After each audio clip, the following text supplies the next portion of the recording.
What's growing on, flower friends? It's time to take a tour and see what's going on in the seed room.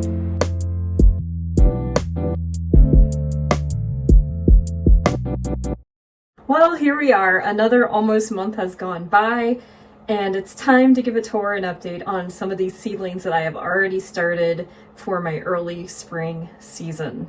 Thankfully, I do have this weekend off from market, and I have also scheduled the next market date of mine off as well, which puts me just before the time frame of Valentine's Day as I'm creating this video. Unfortunately, guys, it finally hit me at my market, and I had one of my worst sales days in a really long time. I literally made enough money for my booth fee just to hand it back to them, and I went home with $5 in my pocket.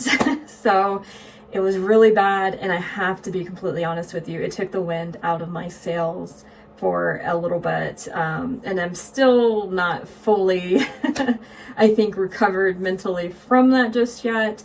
I know that things will get better, and I've talked about this before, but I just have to keep pushing. I did decide though to go ahead and take one of the market days off and just come in full force on what is scheduled for Valentine's Day to see if maybe I have a good sales day for that weekend and can push the rest of that kind of Valentine's Day collared inventory out, and then finally start encompassing a lot of my spring items. And then hopefully after that, we will start to integrate into some more flowers.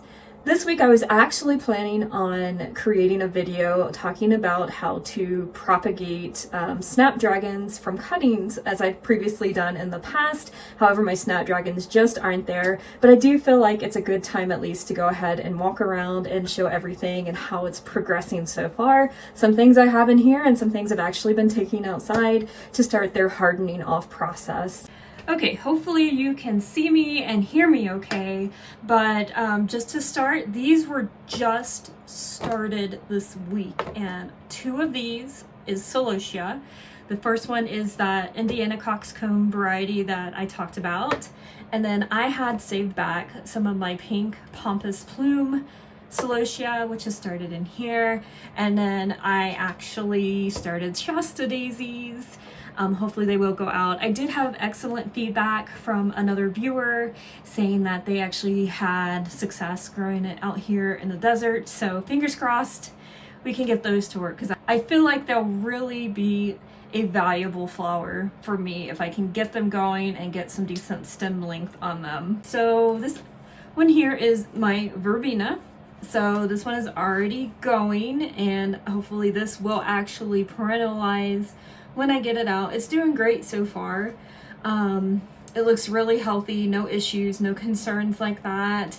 And then I'm actually probably going to take these outside to let them and allow them to continue to harden off and get used to our temps out there. So far, as I've mentioned, we've had a very mild winter this season, and I don't anticipate, it feels like we're kind of beyond that point where we still tend to drop down into super kind of freezing weather like in the 20s. Usually that happens in January, and obviously we are surpassing that now. So I think we're going to get a mild winter this year. So that allows me to get things out a lot quicker, and hopefully it means I get flowers a lot earlier as well. Next up is my snapdragons, the Madame Butterfly mix. And these are okay. These were actually from a previous year's packet that I had left over from last season. So they look pretty small, but I will still use these as long as they are viable. I'm still gonna plant these out. Beside that, I have my Snap Rocket mix. And as you can see, these are a little bit taller and a little bit better. They are looking great. Again, just not to the full length that I need them to be in order to start propagating and splitting those out. Once I do have the ability to start propagating and cutting these down a little bit and reusing these for cuttings, that will actually double my amount of snapdragons that I have to be able to plant out. And it also acts as a means of pinching those stems. Down here I actually have my full tray or flat of Snapdragons, and these are all of those different Potomac mixes and things. At one point they did have dedicated rows. I believe every 2 rows is a different variety, so I will definitely keep that in mind when planting out. As you can see, I did have some that absolutely did not germinate or come through, but I do have some that are just right on the verge of being able to start again cutting those and repropagating some of those stems as well. You can see I did have some algae issue where I had that humidity dome on, but it's not concerning enough for me at this point to really freak out, and these guys will eventually, I would say in the next week, start getting repotted anyway, so I'm not too worried about it. Here are the Lisianthus. Now I am a little concerned with these guys. They were hit pretty hard with the algae from the humidity dome because they are very, very slow growers. They take a lot of time in order to get started, and as you can see, they are just so tiny. So I'm not certain what I can do at this point to kind of get them going, and I'm honestly a little bit nervous that if the algae doesn't take them over, that I am not gonna have any in time because they're just so slow for growing. And as you can see, I've got from my potting mix, that looks like a Rudbeckia. I'm pretty certain I've got another one over there too that are just hanging out, so I'll probably plop those out too and reuse those this season. So out here I actually have some of these that were already kind of ready to go, just getting them hardened off. This one is actually my Monarda lambada or bee balm, so it's looking fantastic, and we actually have had some really great winter rain here the past couple days, which is also, I think, kind of contributing to these guys looking really wonderful. This is my Yarrow Red variety. This is Status, which is looking great. They're actually starting to stand up now, which before, when I had them under grow lights, they were very flat. And then here is some more Status. One is the blue variety and the other is a rose variety. And then finally I have some more Yarrow. Again, this is going to be a mix of the white and then some of the red ones that I actually pricked from my original tray and just moved him over. So, and this guy, no idea who he is. It was actually one of the first things that germinated. I'm just kind of leaving him in there, and we'll figure out what to do at another time. These front beds have some different spring flowers in them, so there's some yarrow that's overwintered. This middle section here is a bunch of larkspur, which fingers crossed it still keeps coming through for me for the season. And then up front I did spread a lot of Nigella seeds, but there's a lot of other things in here. I think I have some bee balm in there, that's a rogue lettuce leaf. I'm pretty certain those 2 are calendula, and then finally I do actually have 1 successful Nigella. This is just a wildflower bed that we just decided to let overwinter just from a typical wildflower seed mix. And these are those Scabiosa that I have not moved yet.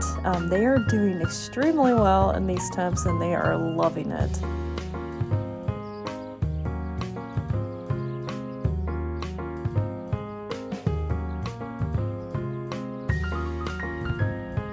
The yard right now is a bit chaotic with all of the mallow that is still trying to overwinter, and to be honest, I've got a lot of work ahead.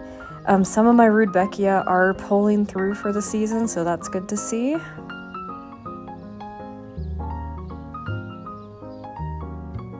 And then I actually have a Cosmos that's still blooming, which is so wild in January.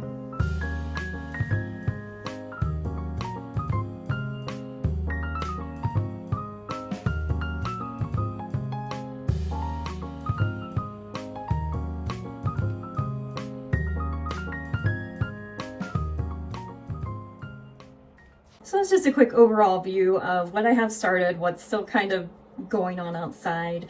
I did actually have to make a pretty large purchase, at least in my opinion, and I had to purchase some silage tarps. As you saw, the mallow, everything outside is kind of taking over back there right now, and obviously we have not had the winter deep freezes to kind of help kill those off, and so I'm going to have to suffocate those out. And so the way that I'm going to do that is I purchased a silage tarp that will at least do half of my yard.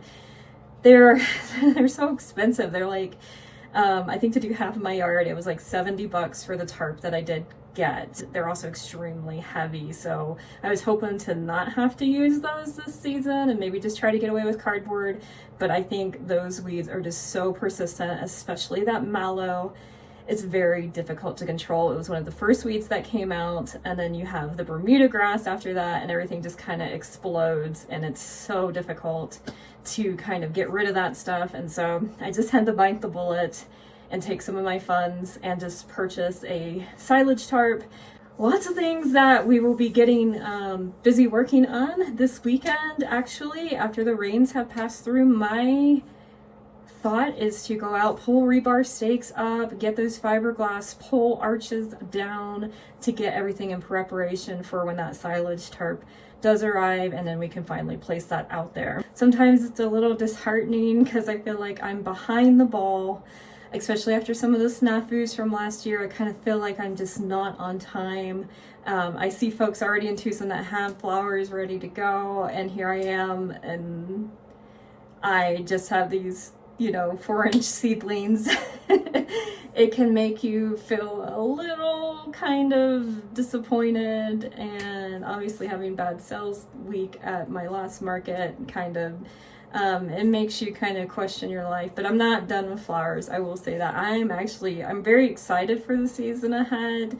And despite all the challenges, despite being so frustrated, as you probably watched in my previous video, of being able to sell and finding market to sell at out here where I'm at, I still want to keep growing regardless wherever I'm at, whether I'm here, whether I'm on the East Coast, whether I am in the Midwest Plains, wherever I end up, even if I don't stay out here in the desert, I want to keep growing. I love growing. Specifically, I love flowers. Some people don't understand this passion. If you're watching this, obviously you have some sort of interest, or at least you're here supporting me and watching my videos I'm making. But I do have a true love for flowers and a passion for flowers. It kind of hit me the other night as I was, thinking about my previous works as an artist. And I did incorporate a lot of flowers. I just love flowers, and they've always had such a deep meaning to me. And I think they have a deep meaning in a lot of people's lives. When we are born, there are flowers. Usually your mom might receive flowers, and then when we die, there are flowers. So the flowers kind of encompass our entire life and the events that happen in our life. So I think that's why I hold a special connection to them. But anyways, I don't want this video to go on too long. Just wanted to bring you along for an update and maybe some philosophical talk at the end. But thank you so much for watching, my friends. Take care. I'll see you next time.